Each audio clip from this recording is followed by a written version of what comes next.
Isaías capítulo 46, versículo 10. Isaías capítulo 46, capítulo 10. Quero ler dois textos bíblicos para ilustrar o que eu quero colocar para o teu coração no dia de hoje, dando continuidade, à nossa mensagem de domingo. Isaías 46, 10.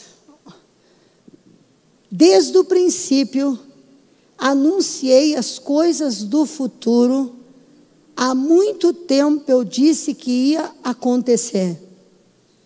Afirmei que o meu plano seria cumprido e que eu faria tudo o que havia resolvido fazer. Agora vamos lá para a Bíblia, no livro de Lucas, capítulo de número 2, versículo de número 4. Por isso José foi a Nazaré, na Galiléia, para a região da Judéia, uma cidade chamada Belém, cidade de Davi, porque pertencia à linhagem de Davi. Pronto. Só por aí. Daqui eu vou passear um pouquinho com vocês nas Escrituras. Nada acontece por acaso. Nada acontece por acaso. Não acontece nada por acaso. Todas as coisas que acontecem são para cumprir um desígnio e um propósito. Quando Deus chama Abraão, Deus chama Abraão na terra de Ur dos Caldeus. Quem que Deus estava vendo quando ele escolhe Abraão? Quando ele entra na casa daquele fabricante de ídolos, numa terra pagã, ele encontra lá dentro o filho daquele fabricante de ídolos chamado Abrão. E Abrão não conseguia adorar aquelas imagens. Abrão não conseguia se conformar com aquelas imagens. E Deus chama Abrão para que deixasse a casa do seu pai, para que deixasse a sua parentela e para que fosse a um lugar que Deus iria mostrá-lo, o Deus desconhecido dos homens. Quando Deus entra na casa de Abrão e o faz sair para o deserto da Judéia, quem Deus estava vendo? Quem? Jesus. Deus estava vendo no seu coração o nascimento do seu filho Jesus muito tempo depois. E veja que Deus escolheu Abrão e não errou na escolha. Deus sabia quem ele estava escolhendo. Por quê? Porque Deus não erra na escolha. Porque a Bíblia diz que Deus nos fez dentro dele, antes da fundação do mundo, e que Deus conhece a nossa estrutura. Ele colocou a voz, então ele sabe o que vai cantar. Ele colocou o dom para construção, ele sabe o que vai construir. Ele colocou um coração com um pouco mais de amor do que o natural. Ele sabe que aquela pessoa vai ser útil para amar, porque ele fez assim, ele trabalhou assim, ele criou assim. Deus não erra, você não é um erro. A Bíblia diz o quê? Todo aquele que vem a mim, eu não lanço fora. Aquele que vem a mim é porque o Pai o traz. Se você está aqui, não será lançado fora. E se você está aqui, porque Deus te escolheu. Talvez não estivesse nos teus planos estar aqui nessa noite. Talvez não estivesse nos teus planos me ouvir nessa noite. Mas Deus, Ele te trouxe. E você é um presente de Jesus para o Pai. E Deus tem um projeto com a tua vida.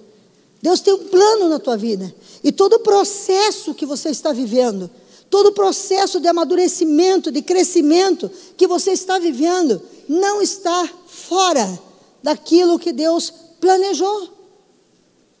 Processo que José passou.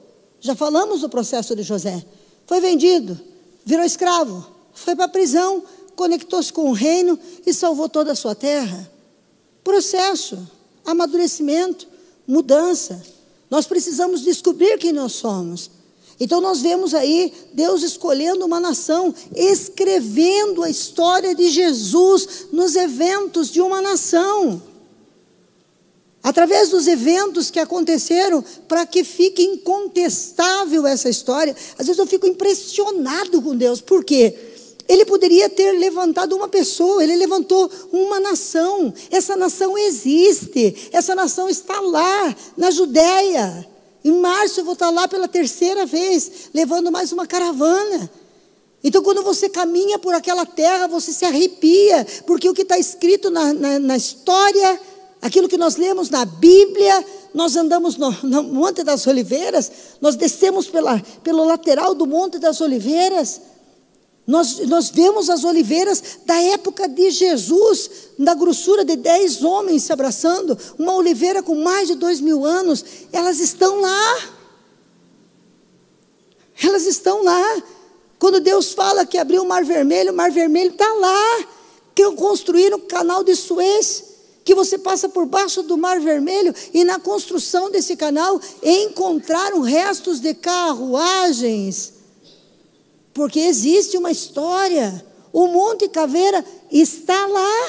O precipício de Nazaré está lá. É um lugar incrível. Eu tive uma experiência no precipício de Nazaré, quando Jesus sai no meio deles assim, e eles não veem que Jesus passou pelo meio deles, porque não era a hora de Jesus.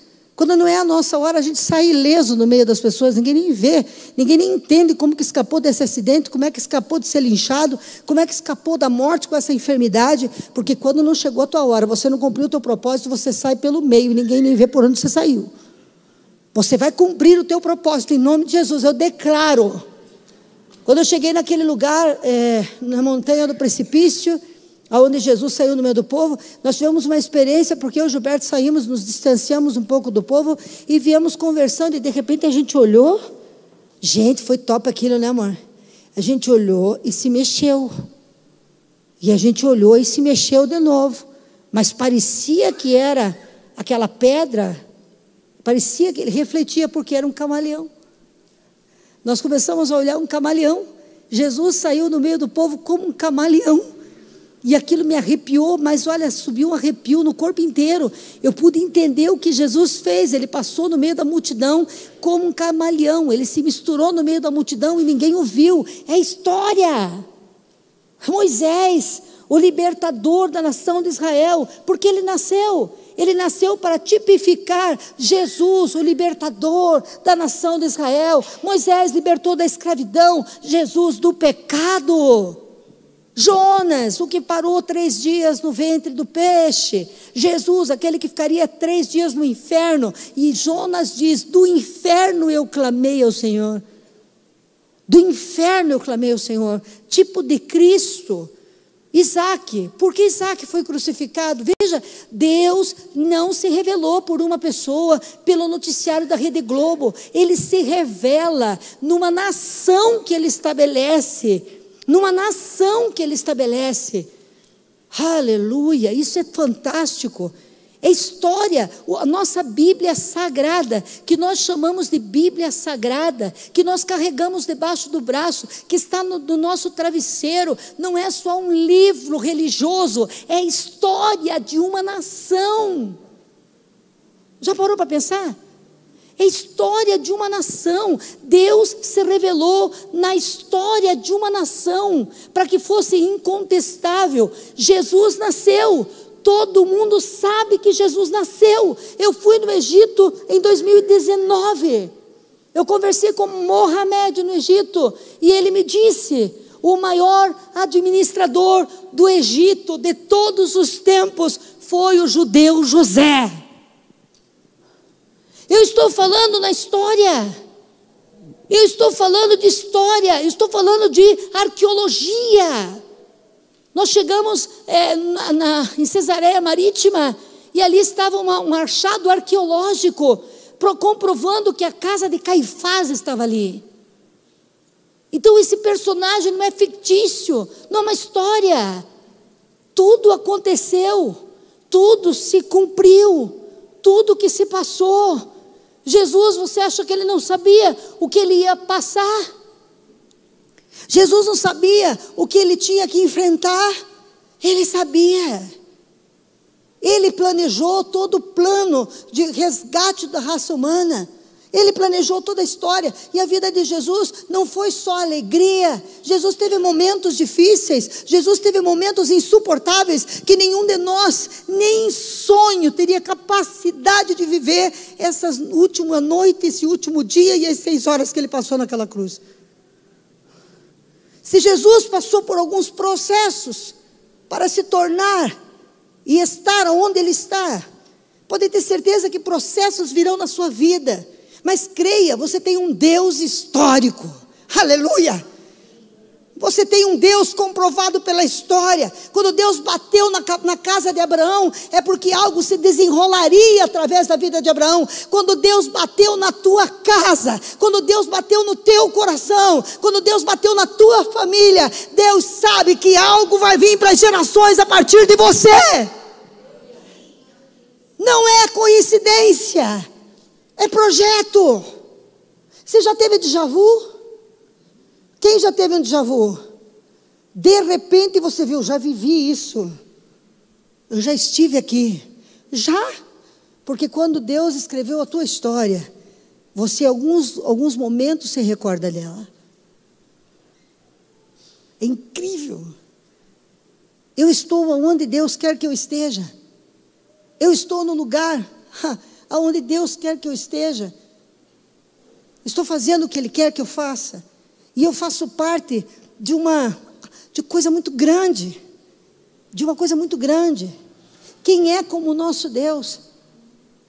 Que termina tudo antes de começar. Ou que sabe tudo antes de começar. Ele sabe todas as coisas. Ele conhece todas as coisas. E a Bíblia diz que todas as coisas têm um propósito determinado na terra e no céu. Então, em nome de Jesus, o que nós precisamos despertar o nosso coração? Eu vi um judeu dando um depoimento sobre Abacuque. E perguntaram para o profeta Abacuque, qual seria a virtude mais importante que um homem pode ter na vida? De todas as virtudes, o grande profeta Abacuque respondeu: a fé. A fé é a maior de todas as virtudes. Por quê? E quando que a fé se manifesta? Quando que você pode saber que uma pessoa é um homem de fé? Quando que você pode saber que uma pessoa é uma pessoa de fé? Não é no dia bom. Eu tenho fé, por isso eu não tenho dia ruim. Não, é no dia ruim que nós vamos descobrir se você tem fé. Porque a fé se manifesta na noite fria. A fé se manifesta no deserto que não prospera. A fé se manifesta nas circunstâncias adversas da vida. Escute, é naquele momento, naquela hora, que você está sendo levado para o teu propósito, que você está sendo moldado pelo teu propósito, que Deus está te conduzindo. Você acha que Deus gerou Abraão, gerou Isaac, gerou Jacó, gerou José, e da linhagem foi gerando até chegar José, que era da linhagem de Davi, como Deus havia prometido que seria, da linhagem de Davi. José, que adotou Jesus, pertencia à linhagem de Davi. Maria pertencia à linhagem de Davi. Jesus foi consagrado como filho de Davi. Você acha que Deus perdeu a linha? Deus perdeu a direção? Deus errou no processo? Se Ele guiou uma nação para cumprir um propósito, Ele vai perder o controle da tua e da minha vida? Não vai nada. Não vai não. Ele não perdeu o controle da tua vida. Ele não perdeu o controle da tua história. O que é fé? É quando eu vejo. A fé se manifesta. Levanta a tua mão e repete comigo. A fé se manifesta. Literalmente. Quando eu perdi o controle. Deus nos leva em lugares que a gente perde o controle. Deus nos guia a lugares onde o controle some das nossas mãos. E é nesses momentos em que nós temos que entender: o meu Deus não falha, o meu Deus não erra, o meu Deus não faz as coisas sem propósito. Ele não teria me chamado para me abandonar aqui. Eu não sou um fracassado, eu faço parte de um plano para uma nação, para uma família, para gerações. Que propósito tem Deus que você fracasse? Que propósito tem Deus que você volte atrás? Que propósito tem Deus que você seja destruído? Deus não tem propósito os pensamentos que Deus tem para você são maiores que os teus. São muito maiores que os teus. Os pensamentos que Deus tem preparado para você, nem olhos viram, nem ouvidos ouviram, e jamais chegou ao coração do homem aquilo que Deus tem para você. Só que você precisa crer no momento da adversidade. Aleluia. Porque às vezes nós não entregamos o controle para Deus, sabia disso? Muitas das vezes nós estamos no controle de tudo. A gente só chama Deus para assumir o controle de alguma circunstância quando a gente reconhece que perdeu o controle. Vai capotar, vai virar, vai explodir. Está lá, 10, 9, 8, 7, 6, 5, 4, 3, senta Jesus. Ai. Até o último segundo, muitas vezes nós queremos guiar Deus para fazer a nossa vontade. Quem concorda comigo, diga glória a Deus. Amém? Então, naquele momento obscuro, aquele momento difícil, você tem que entender quem você é.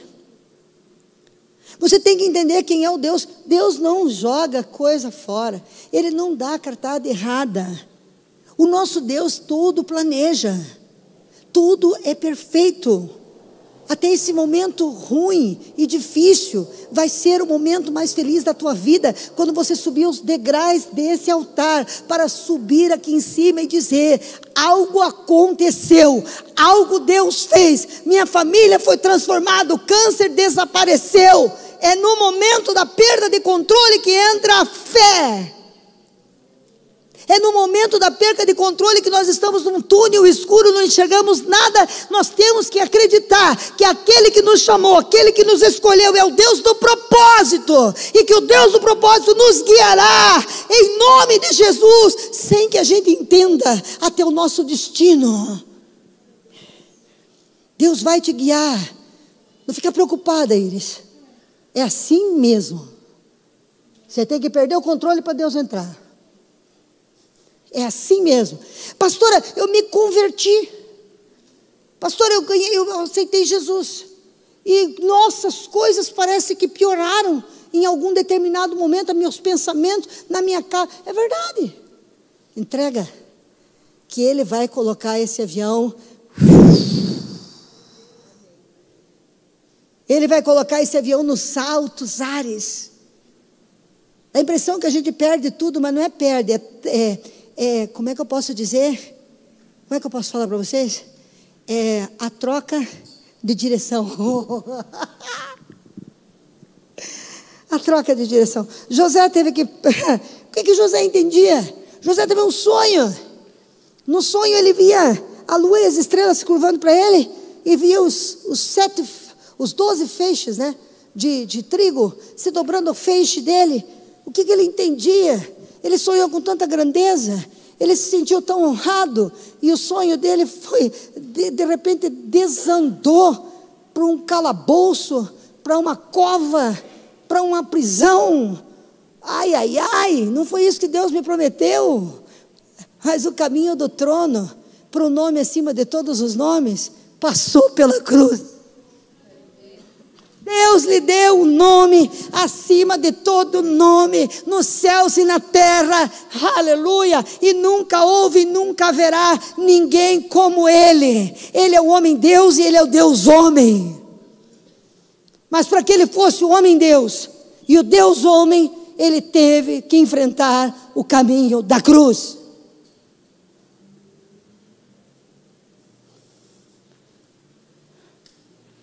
Jesus tinha todo o controle sobre todas as suas emoções, sabia tudo o que ia acontecer, mas chegou um momento lá no Monte das Oliveiras, no Getsemane, que ele disse: Deus, Ai, ai, ai, ai, ai. Afasta de mim este. Deus afastou? Diga assim, graças a Deus. Porque se Deus afastar alguns cálices da gente, muita gente não vai ser salva. Muita gente não vai ser transformada. Muita gente não vai ser impactada. Vou dizer uma coisa para você. É nesses momentos que eles vão ver a glória de Deus. É nesses momentos de obscuridade da caverna que as pessoas vão enxergar quem é Deus. Porque quem tem Deus, mesmo que perca o controle, está no piloto automático. Mas o piloto automático de um crente é Jesus. É o propósito. É o propósito. É o propósito. Deus não errou o caminho. Gente, Deus não errou o caminho. Deus não está errando o caminho. Ele está te levando. Ele não está pegando atalho, não. Ele está te levando. Ele está te levando. Ele está te levando. Está te conduzindo. Ele está levando. Descansa. Ele sabe como chegar lá. E depois que você chegar, depois que estiver pronto, você vai olhar para trás e só então você vai dizer, fez e faz sentido. Fez e faz sentido. Não fazia sentido para o meu pai ter uma filha tão braba. Não fazia sentido ter uma guerreira dentro de casa. Agora faz. Agora ele diz, puxa vida, hein? Nunca quis. Minha maior bronca com os meus pais não era porque eu era sem vergonha, não era porque eu não gostava de ficar em casa. Eu só queria estar na casa dos outros. Né, pai? Tonight, né? Por que será que eu gostava? E quando eu ficava para limpar a casa, eu arrumava 2, 3 para vir junto comigo. Porque eu sempre gostei de comandar. Lave a louça, vá ao chão, arrume a cama e depois eu vou fazer gelatina para vocês. Mas se vocês não fizerem direito, não vai ter gelatina. É verdade? Eu sabia disso, que eu fazia gelatina e pudim para elas? Estou confessando, me perdoe, mas eu fazia. Tudo as primas. Tudo elas. E depois nós brincávamos de Severina Chique-Chique. E dançava a véia debaixo da cama. Né, pai? Você não sabia dessas coisas, né? A vida é assim. Depois de 57 anos, o ser humano confessa. Muitas coisas vindo à luz, meu pai. A minha brincadeira era Severina Chique-Chique, a véia debaixo da cama. Conhece essa? Eu brincava com as primas. Olha que doideira, cara. É por sinal que eu sou velha mesmo. Já estou ultrapassado, que vocês nem sabem do que eu estou falando. Mas aquela mulher braba, aquela menina que governava, aquela menina que tinha um monte de gente em volta dela, eu não me influenciava com os outros, não. De jeito nenhum. Uma vez o meu primo me entregou um pacote de cocaína na minha mão. Eu tinha 14 anos. Eu dei uma bronca nele. Eu desci na ponta do rio Barigui e joguei a cocaína assim, ó. Falei, isso aqui não é para você. Nunca. Nunca, mas sempre fui teimosa. Por quê? Teimosia é virtude. Diga por quê? Porque quando é com Deus, a gente é perseverante. A gente só vive teimoso quando a gente está teimando contra os pais, contra o que é correto. Mas o camarada mais teimoso pode se tornar o cara mais fiel e obediente e destemido. Porque quando a teimosia se converte, vira perseverança. E do que eu desisto? Não desisto. E você quer ver eu ficar doida, é você dizer, duvido. O que você falou? Olha, até na oração, Satanás fala no meu ouvido às vezes, isso não vai dar certo. Quê? Vai dar? Porque Deus me desenhou assim. E as coisas do meu pai hoje olha para trás e entende a personalidade que eu carregava. Com quem Deus havia me desenhado para trabalhar. As pessoas que Deus ia colocar para eu influenciar, ajudar, a liderança que eu ia ter. Não é qualquer pessoa que trabalha com esses meninos, gente, que tem autoridade com eles. Eu fui desenhada para isso. Eu faço isso como o peixe nada no mar. Para mim é natural, porque havia um propósito na minha criação. Há um propósito na tua criação. Há um propósito, que só depois que você chegar lá, você vai olhar para trás e vai dizer: agora eu entendo. Né, Bruna? Agora você entende a vileira braba, briguenta, né? Olha a paixão que Deus te deu. Cuidar dos meninos, libertar os meninos, as meninas que o inimigo tomou. Então há um propósito, querido. Há um plano, querido, que só você vai entender. Olha aqui para mim, mais uma vez eu vou dizer. Hoje meu pai entende. E hoje ele já não tem mais nervoso comigo. E às vezes, talvez se ele quisesse me proteger, ele diria: não vai lá mexer com aqueles meninos, como um bom pai. Não vai lá brigar com um ladrão, com um bandido. Mas hoje ele não faz mais isso. Hoje ele me ajuda a cuidar dos meninos. Por quê? Porque depois de 57 anos, também ele entendeu a luta dele. Quem Deus deu para ele criar? E criou bem. Quem Deus deu? Hoje ele entende. Hoje você não entende o que você está enfrentando.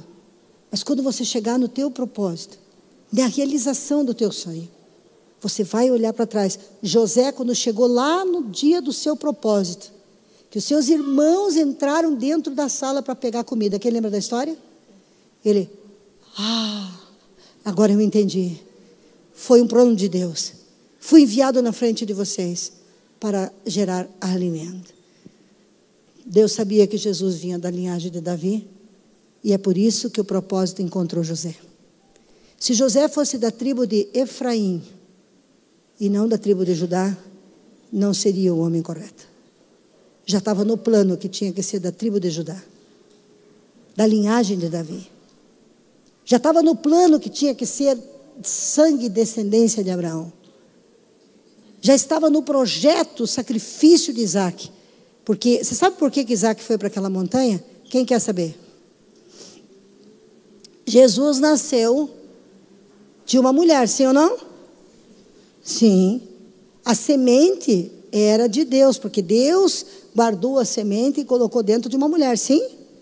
Mas Maria não tem um pai? Quem era pai de Maria? Abraão. Maria era filha de Abraão. Descendência de Abraão, de quantas gerações para frente, mas a menina era filha de Abraão, da linhagem de Abraão, judia. E o homem que adotou era filho de quem? Abraão. A criança que seria gerada dentro de Maria teria que ser o quê? Sacrificada. E seria chamado do quê? Cordeiro de Deus que tira o pecado do mundo. O que estava amarradinho ali do lado? O que estava amarrado do lado lá, doutora Daiana? Cordeiro. Naquele momento Deus fez uma aliança. Nosso filho vai morrer. Esse não. Esse é teu. Mas da tua descendência, eu vou pôr numa semente. E o nosso filho vai morrer.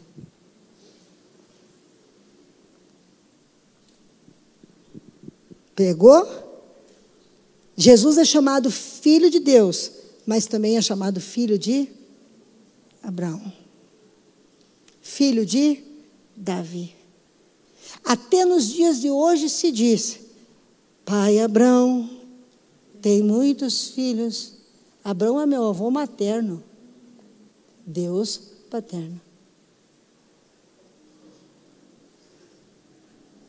Pegou? Quem pegou aí?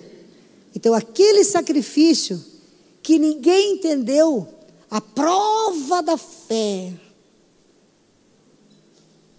também foi uma aliança, que depois Deus disse: abençoarei aqueles que te abençoarem, e em ti, você não me negou teu, quantos filhos? Único. Eu também tenho quantos filhos? Abraão entregou o seu único filho, que é o filho da promessa, aquele que Deus prometeu, não o que ele fez pelas desespero da vida. Mas o que Deus falou que viria da sua esposa, era o único filho de Abraão, e o único filho de Deus fez com que Deus e Abraão fossem pai de multidões. Agora entende? Agora compreende? Tem muita coisa que só vamos compreender depois. Quando você for ler o texto do sacrifício de Isaac, você vai ver a aliança entre um Deus poderoso e espiritual com um homem de carne e osso, sacrificando o corpo do seu único filho, e Deus com o seu filho em espírito, dizendo, um dia, uma descendente dele. Vem cá, pastor Ademar. Ai, que coisa mais linda. Eu sou Deus, Ademar é Jesus. Está assistindo Isaac deitado no altar do sacrifício, e Deus está dizendo assim, um dia, um descendente deles vai fazer um corpo para você habitar nele. E o Deus vai encarnar. E o verbo vai se fazer homem. E esse verbo então será sacrificado e será chamado o Cordeiro. E nisso foi provido o quê? Cordeiro. Tudo tem propósito. O que será que Abraão pensou que estava indo fazer naquela montanha? Será que Abraão entendeu o que ele fez?